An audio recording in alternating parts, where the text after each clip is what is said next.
In today's video, I'm going to show you how you can do really good looking screenshots by explaining you the best graphic settings and how to utilize the replay mode with the Cinema HUD settings.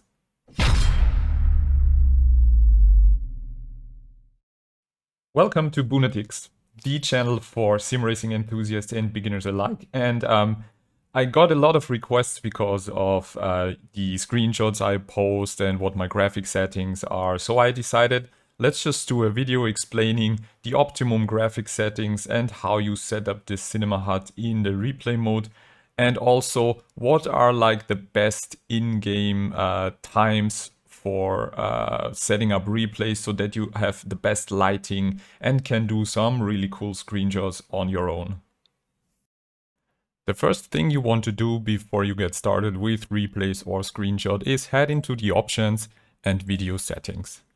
And one cool feature of Assetto Corsa Competizione here is that you can manage custom video presets for every situation of your needs. So you just set all the options that you want and then just click the button, type in a name and save the graphic settings. It works basically similar to how you save setups for your cars. So for example, I utilize two different presets. One is for cool replay cinematic screenshots in the best possible graphic settings. And the other one is for streaming and gaming to have the smoothest gaming experience with the best FPS. So if we just load in the replay cinematic settings that I used to have the best looking screenshots, you can see that I am utilizing 1440p.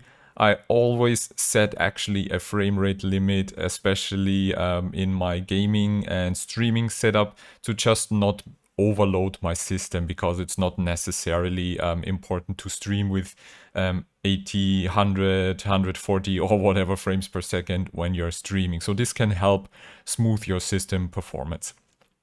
And the most important settings we find in the basic section, with the first point being the resolution scale, which is correlated to the resolution that you're utilizing. And it is usually set at 100%. And what I did is I cranked it up to 130%.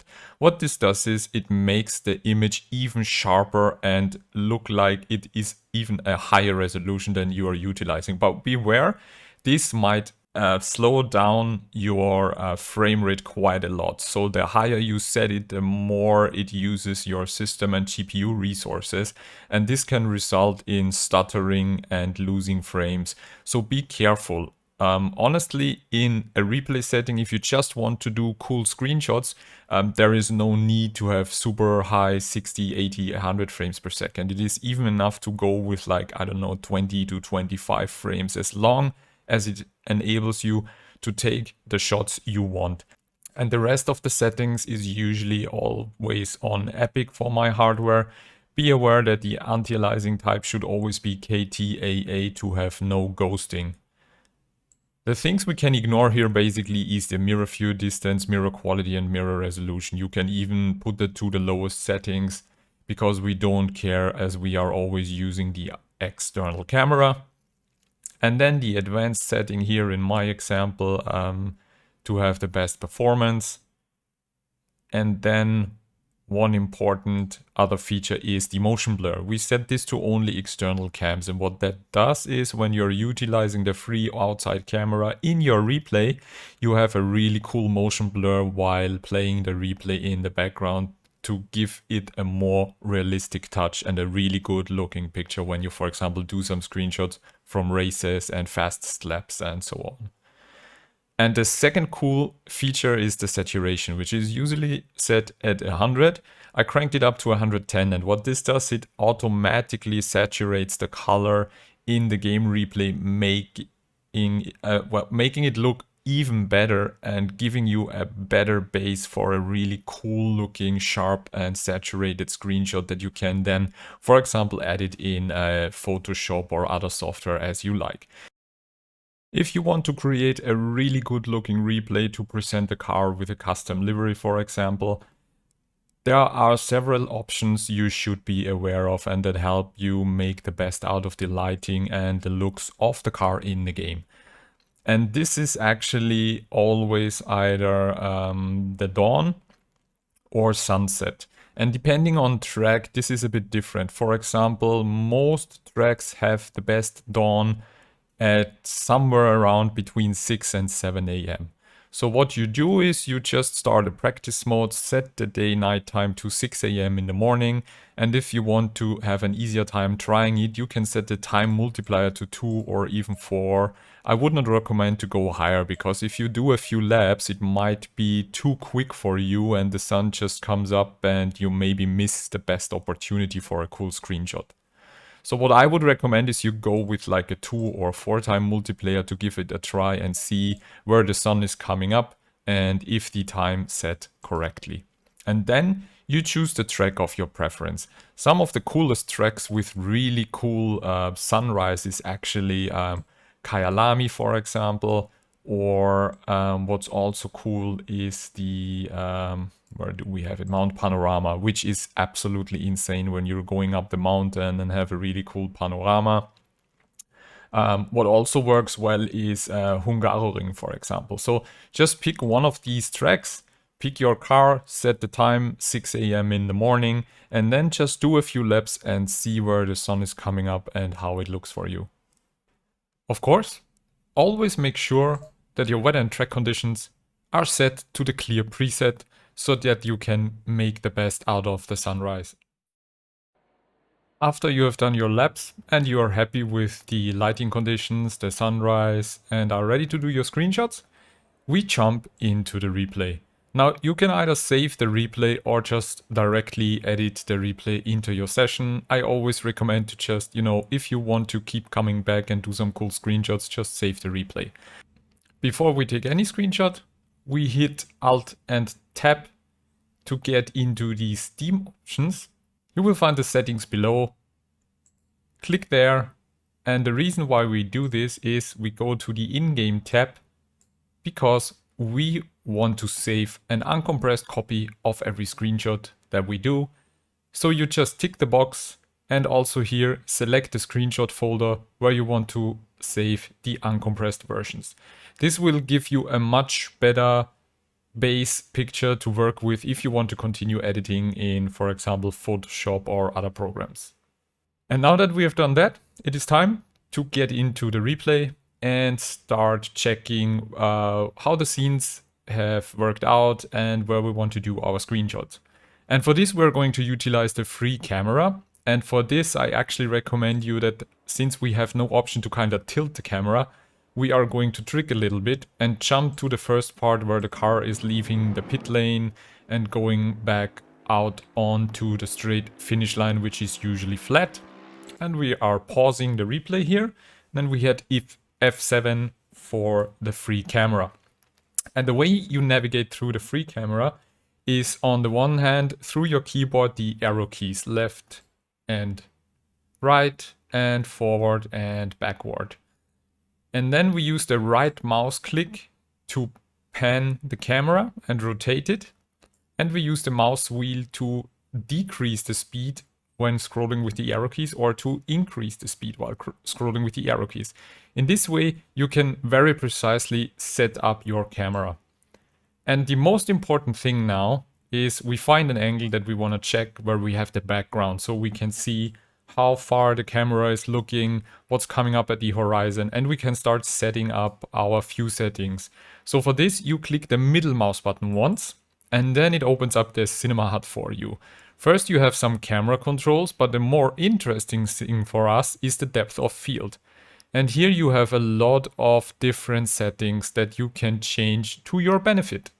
Now, while experimenting for myself, I came up with some values that I think will give you a pretty cool picture. So we just start by typing into the field focal distance, the value, and then hit the enter button. And in this way, you change all the fields.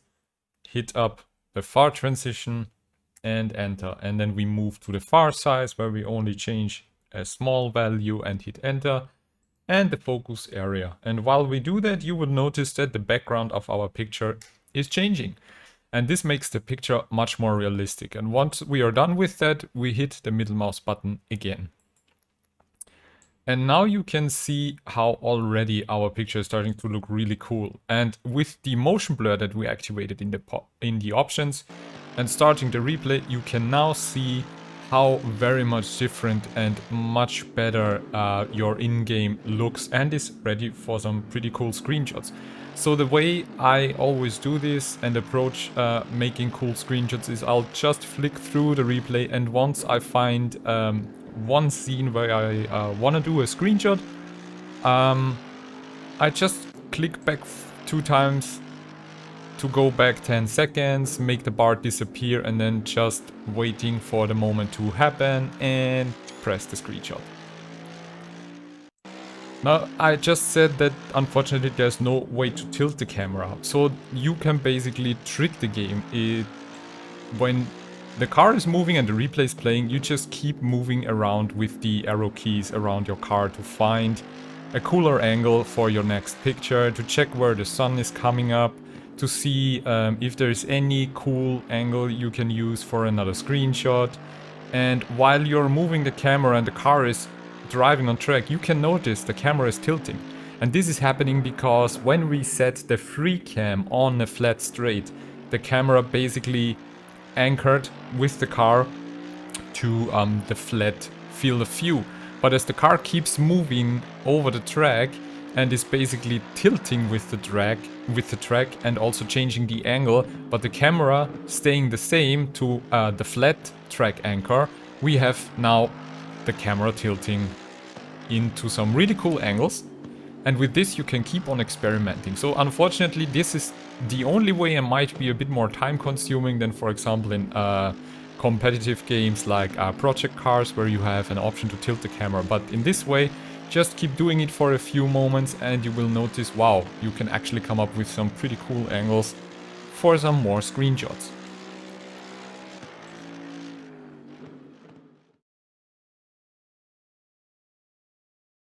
Cinema HUD seem to be a little bit buggy, so if you're working in the replay doing screenshots and want to get back in the Cinema HUD, it might be that it just won't open with the middle mouse button click. So in this case, try to click the middle mouse button twice, and if this doesn't work for you, click the left mouse button and the middle mouse button at the same time, and it should open up again. What you can then maybe experience is that all the values you typed in just disappeared, even though the camera and the image settings are still there. So unfortunately then you have to type it all in again if you want to use these at your starting point for more changes. I would really recommend you to experiment. Take my settings, I'm just showing them again for you in a screenshot, and go from there and just, you know, change and adapt how you see fit and how you like the pictures most. For example, with the far size, you can make the background very, very blurry. With the focus area, you can take this really close to the car or far away. And with the transition, you can make this all look a bit smoother or even more blurry. And with the focal distance, you shift all of the focus as well closer to the car or more far away. So just feel free to keep on experimenting and see how far you want to push it to make your screenshots stand out. So there you go. All the stuff you need to make some really cool screenshots or video captures to share with the community. I hope you found this video helpful. If so, I would really appreciate if you can give me some thumbs up. And if you want to see more like that, feel free to hit the subscribe button and ring the sub notification bell to not miss any future videos, and also all my live streams that I'm scheduling ahead for you. I thank you very much for watching, and I hope I see you soon. Feel free to leave a comment if you have any questions or feedback for me. Until then, take care, stay safe. See you soon. Bye bye.